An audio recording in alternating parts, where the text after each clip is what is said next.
Squirtle, and the countdown has begun. Cloud Kingdom is loading up, and I am looking forward to this.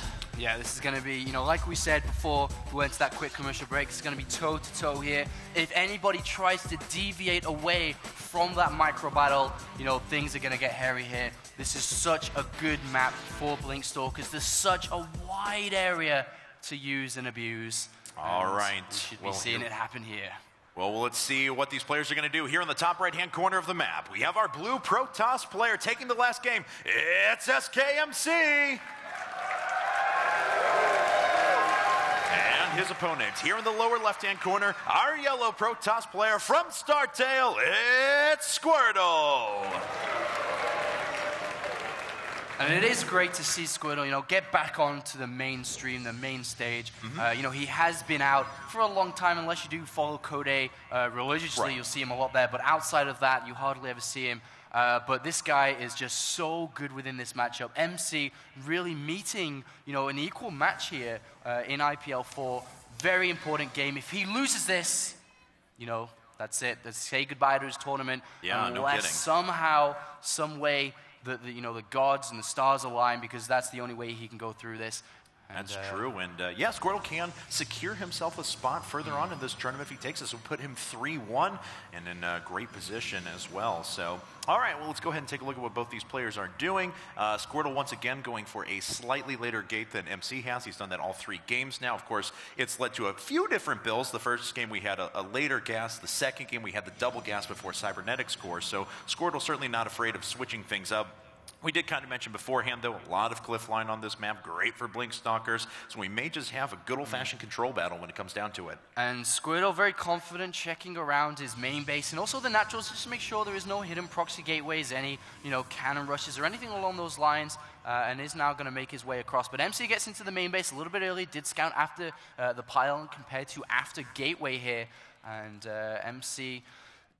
he's going to stay in there once again just to make sure, you know, is that second gas going to go down before Zealot here potentially? Is there a Zealot going to come out? Because usually actually look at that probe. It is actually going to sit on the gas here and force, you know, they're just going to keep going around and around and around and forcing that Zealot out. MC, on the other hand, takes the second gas instead. Yes. So actually gets, you know, a later advantage because of this. This is so smart there. You get ring around the rosy there, but you get most of the advantages, of course, of just going ahead and denying the gas outright. And as you mentioned before, it can force the Zealot out of your opponent. A lot of additional benefits there. MC's second guess is already done. He's not utilizing it quite yet, though. Inside the base now with Squirtle, we actually see MC throwing down a pylon here, blocking a probe. And I haven't really seen this since Brood War, to be honest, but we are going to have a single probe slowed down. But, you know, these small little things that MC's doing, slow down the second gas, then slow down the mining here, and, you know, just for 25 mineral investment. There it is, yeah, and it certainly did more than 25 minerals worth of damage there, blocking a mineral patch and a half, essentially, and that one probe completely. So we'll see what both these players move into in a second. MC actually a little bit farther along on his warp gate technology, about another 10 or 15% ahead of his opponent. All right, so we should be seeing the Twilight Council or some, you know, tech coming down and momentarily here. Both of these guys have started to stabilize. We do have a hidden probe up in the top left for Squirtle, and MC's probe now, is it going to cycle around? It should be coming around the right-hand side there. There is a robotics facility coming down here. Wow. MC taking a big risk here. And, you know, actually, both of these players go on robotics facility. This is really interesting here. Whether it'll just be for the Observer first, then into Blink anyway. It's possible, You know, that's very possible here. But, you know, we'll have to see what this is going to play out into here. Yeah, but usually you see that Blink research started, and then you send that Observer across with your gateways and armies that are coming out. But this go-around, it is robotics, and we'll see if they decide to stick down that path here in a second, because neither player, I believe, knows that the other has done just that. So. MC escapes from the Xel'Nagatar in the center, actually, and it's just going to go around and check the expansion, make sure nothing has gone down. And there are coming down additional gateways here for MC. Likewise, mirrored play so far, as we see Squirtle doing exactly the same. Yes, he is. 2 gateways coming down for both players now at almost the same time. MC just a little bit ahead on his structures, of course, because he did put up that initial gateway a little bit faster, but of course he is, well, actually managed to find himself, because of the way he uses his Chrono Boost, ahead in workers as well. So in every aspect of the game, because of that pylon block before, just a little bit ahead. We actually see MC getting a probe inside Squirtle's base here. You know, he actually sees everything, sees the robotics facility, sees the additional gateways here, and there is a robotics bay coming down, likewise for MC inside his main base. But that's such a crucial scout, which, you know, is a big mistake there from Squirtle. This should never, ever allow to happen.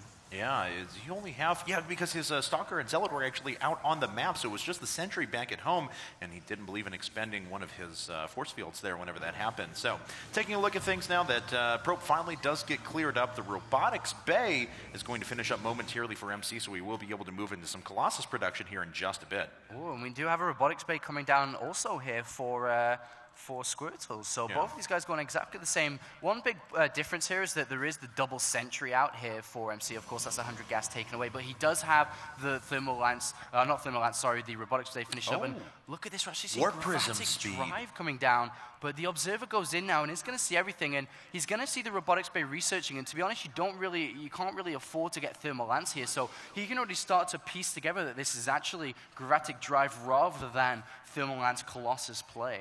Yeah, and we have another gateway coming down for MC as well, just about to finish up. The first Warp Prism is on the way. That Warp Prism speed is so useful, though. Warp Prisms are incredibly fast when that's finished up. So we'll see how Squirtle wants to react. He himself is getting a Warp Prism, and looks like we have a small pause there, issue with the sound, but MC will figure that out here in just a second. This is going to be such a fragile game here, and I can't believe we're actually going to see Warp Prism and speed for both of these guys. You know, any mistake with that very delicate Warp Prism is the game over. Yes. And this is going to be incredibly tense. It looks like the game has started once again here, and we are straight back into game.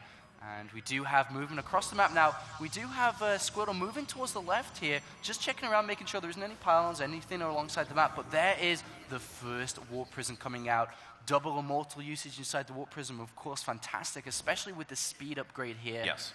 And it's going to be very difficult for both players to actually pick off the Warp Prism. You know, we said this was a possibility coming down to control. I don't think we were staring down this possibility, though, as the double speed Warp Prisms. Finally, a Colossus is coming up for Squirtle, though, so he is going to use that Robotics Bay for other purposes other than just getting that upgrade, of course. Already prepping with a few units off to the right-hand side, preparing for those drops, as a matter of fact. And both of these guys mirrored exactly, even the Warp Prism movement here. We do have MCs going straight to the main base, and likewise Squirtle here, looking to do as much damage as possible. Squirtle is in position, though, ready to accept it. MC is not. How crazy is this, though? So here we go. All right, well, Squirtle's going to drop inside of MC's base and going to be able to pick off a few probes as well. Same thing happening inside of Squirtle's base here in just a second, but there are units in position. Remains alive for Squirtle, and being in position there, Squirtle takes a significant lead. 72 supply versus 53. And 8 workers killed. Squirtle takes a massive advantage. That is a disaster for MC now, and he certainly has his work cut out for him if he wants to try and make his way back into this game. It is going to take every bit of his macro might to try and make it back in. What does he do now to come back from this? Oh man, this is going to be so difficult. And don't lose that Immortal, get straight back in there and takes a few hits, but I mean, basically the Warp Prism's going to be able to get right next to the Colossus. That wasn't the moment I was talking about, but you know, actually in the fight, the Warp Prism's going to be coming in from different angles, set up 2 Immortals to just take down the Colossus. Once the Colossus down, what really firepower is there left for MC compared to Squirtle, who has 2 Colossus, has Immortals of his own? Well, let's see here. Squirtle actually had a probe in position to possibly expand in just a second. We'll see if that's going to be the case. Another drop coming around the right-hand side as well. Maybe if Squirtle expands and MC tries to do a big one-base attack, maybe he can find some sort of equalization there, but Squirtle has not dropped down that expansion yet. Look at that, 1 unit lost to 11. A huge disparity in the resources lost for these 2 players. And just to remind you guys, if MC drops this game, that's 1 win, 2 losses here, and Squirtle is expanding, but he's going to keep MC on his toes. He's going to keep MC inside his base. Unless Squirtle makes a mistake here, this Warp Prism isn't really going to go down anytime soon, and as soon as MC decides to leave his base to go for this 1-base push, then he's just going to go in and start killing probes, pylons, and structures here. We do have a second Immortal. Actually, hold that thought. We do have the Warp Prism going in. It does back out, but we do have the second Warp Prism out for MC now, headed towards the natural expansion, but he's in position again. Yes, he is, and he's already warping in more units, so that will buy enough time for the Warp Prism to drop down those if he so desires, but no, already backing away, and Squirtle coming right back. Unfortunately for him, though, MC's units are already in position. Yeah, one really good thing about this map for MC is, though, if that Warp Prism goes inside, it can get trapped because there's no, back dead space behind the bases on this map here on Cloud Kingdom. So if MC can set up a trap and keep the Warp Prism in there, he can definitely still turn this around. But once again, we do have this other Warp Prism coming down. Picks off a Stalker that gets trapped and gets out, but MC playing against time here again, just like we saw in the previous game. The expansion is down, and MC, does he make his move? Does he keep waiting and trying to defend against this Warp Prism? Because the longer this goes on, Kevin, the harder it's going to become. I mean, let's just look at that Colossus count. 4-1 at the moment in favor of Squirtle, so the AoE is going to be devastating. MC does have a slight advantage in terms of Immortals and Stalkers overall, but I don't know if that alone is going to be enough. That Colossus count is just ridiculous now for Squirtle. And MC is going to make his move, and I'm sure as soon as he does, we'll see that Warp Prism dart back in. I mean, I don't even know if he needs to actually use the Warp Prism to defend with the Colossus count now at 5. There's 5 Colossus in defensive position as well, which means they're spread out. They won't take splash damage from the single Colossus that MC has. MC does have a lot of ground units here, but oh man, this is going to be so difficult. The army supply, big difference here. 83 versus 69. All right, well, we'll see if MC can pull off Miracle Control once again. He's certainly going to need it. Squirtle taking the right approach here. Wants MC to kill himself. Knows he has this game in the bag if he defends one big attack here out of MC. Can MC do it? This is it. This is... Someone in the crowd says no. So MC now, this is it, man. This is his last-ditch attempt. If he doesn't win this, if he doesn't take this engagement, oh my God, he's going to go for it. But look at the Colossus count. All right, well, the Warp Prism drops behind the Colossus, so we can start to pick those off individually, but the Immortals are actually dying very quickly. A couple of Guardian Shields expended for MCs. He moves up the front, but there's the GG. Squirtle is going to go 3-1 in his group. Squirtle 3-1 is now advancing through his group, I believe, alongside Polt. 3-0 for Polt, 3-1 for Squirtle.